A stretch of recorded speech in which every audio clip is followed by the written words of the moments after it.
That's the tough reality.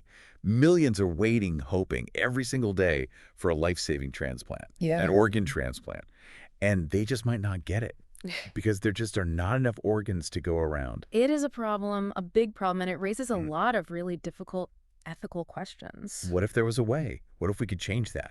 Right. What if everyone was an organ donor? That is the idea behind mandatory organ donation. That's what we're going to dive into today. Mandatory organ donation. Yeah, it's Through the benefits of saving lives. a really A complicated issue. all the ethical concerns. A lot of ethical concerns. Yeah. Yeah.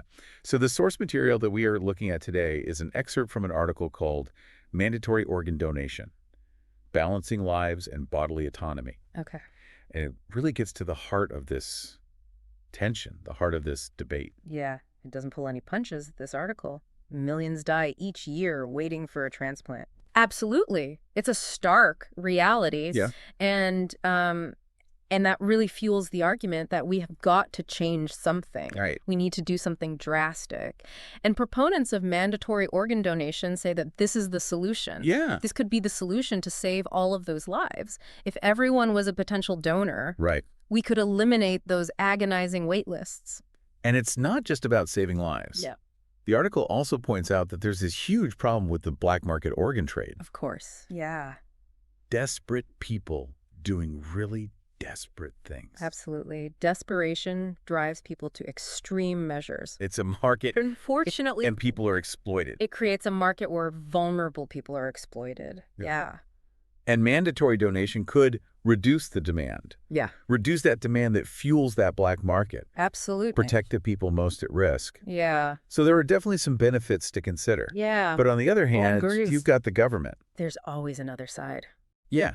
You've got the government able to take your organs, even if it goes against your personal beliefs Right. or your religious beliefs. It's a little unsettling. Yeah. Yeah. That is at the core of the argument against mandatory donation. The idea that the government can Yeah. overreach into medical decisions. It's a violation. Interfere. Yeah. It feels like a It violation. really gets to the heart of that concept of bodily autonomy, which is so deeply ingrained in a lot of cultures and belief systems. So we're kind of stuck between a rock and a hard place here. Save lives, Mm-hmm. but you might be infringing on people's personal autonomy. Right. So where do we go from here? Right. Is there a middle ground? Yeah. Well, the article points to one A example. way to address the shortage without completely overriding individual choice. Right. They bring up Spain. Like, Spain has what's called an opt-out system, okay. or presumed consent. So instead of signing up to be a donor, So instead of having to opt it's in, automatically a donor. you are presumed to be a donor unless you specifically opt out. You flip the script, Yeah. so to speak. Right. Exactly. Yeah. And they've seen a lot of success. It seems like they found a way to balance Well, the need for organs yeah. with a degree of individual choice. But is it really a choice if the default is donation? What if people aren't even aware of the option to opt out? Oh, you know, that's a really valid point, Yeah. and it highlights the importance of having really robust public awareness campaigns, Right. education. You have to make sure that people are fully informed about their choices. Okay. If you want a system like this to be ethical, it shouldn't be about coercion. It should be about shifting the default while still respecting the right to opt out. I guess that's the key difference, isn't it? Between assumed consent, like in Spain, Right. and a truly mandatory system. Yeah. With presumed consent, you still have a choice, even if it's a passive choice. It's more nuanced. For sure. So we looked at both sides. We've looked at a real-world example. Where do we draw the line? I mean, is there a point where saving lives outweighs the right to bodily autonomy?